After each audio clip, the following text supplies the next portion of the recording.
சொன்னாங்க உஸ்மான் ரலியல்லாஹு தஆலா அவங்க சொல்லுவாங்களா, தாலோ வாங்க வாங்க வாங்க, நான் கூட ஈமான புதுப்பிப்போமே. யாரு?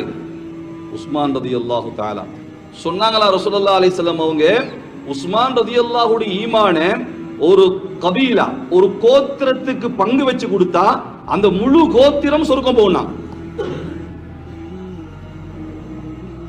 உஸ்மான் ரலியல்லாஹுடைய ஈமான், அவங்களோட ஈமான ஒரு கோத்திரத்துக்கு பங்கு வச்சா அந்த முழு கோத்திரத்துல உள்ள ஆண்கள் பெண்கள் சிறுவர்கள் எல்லாம் சொர்க்கம் போயிருவாங்க. அவ்வளவு ஈமானுக்கு சொந்தக்காரனான யாரு? ஹதரத் உஸ்மான் ரலியல்லாஹு அன்ஹு சொல்லுவாங்களா, வாங்க நாங்க ஈமான புதுப்பிச்சுக்கிறோம். ஏன்னா என்ன நினைக்கிறீங்க, இது வேலை என்ன நினைக்கிறீங்க? சொல்றாங்க காஃபிர்களுக்கு போய் செய்யுங்க, காஃபிர்களுக்கு தானே கொடுக்கணும். ஹதரத் ரசூலுல்லாஹுடைய காலத்துல முஸ்லிம்களாக இருந்தாங்க, சொல்ல வேண்டிய நிலைமை இருக்கல்ல. கனிமாலே உஸ்மான் ரலியல்லாஹுடைய வெட்கத்தை பார்த்து மலாயிகத்துமார்கள் வெட்கப்படுவாங்க.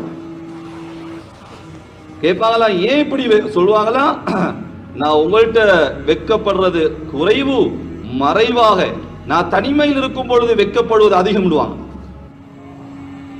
அப்ப கேட்டாங்களா அப்துல்லாஹ் இப்னு அப்பாஸ் ரலியல்லாஹு அன்ஹு, அப்ப நீங்க தனிமையில ஏன் வெட்கப்படுறீங்க, அதாவது அதுக்கு என்ன காரணம்? சொல்லுவாங்களா, நான் மக்களுக்கு முன்னால வெட்கப்பட்டு எனக்கு என்ன கிடைக்க போகுது?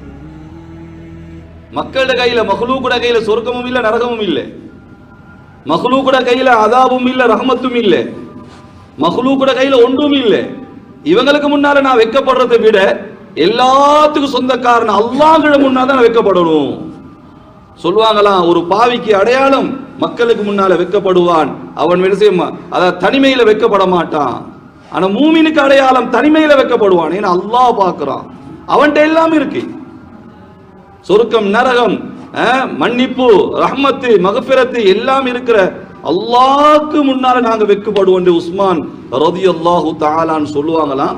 அவ்வளவு பெரிய சஹாபி என்ன செய்யறாங்க, சுப்ஹானல்லாஹ், ஈமான புதுப்பிச்சுக்கிறோம் ஈமான புதுப்பிச்சுக்கிறோம்.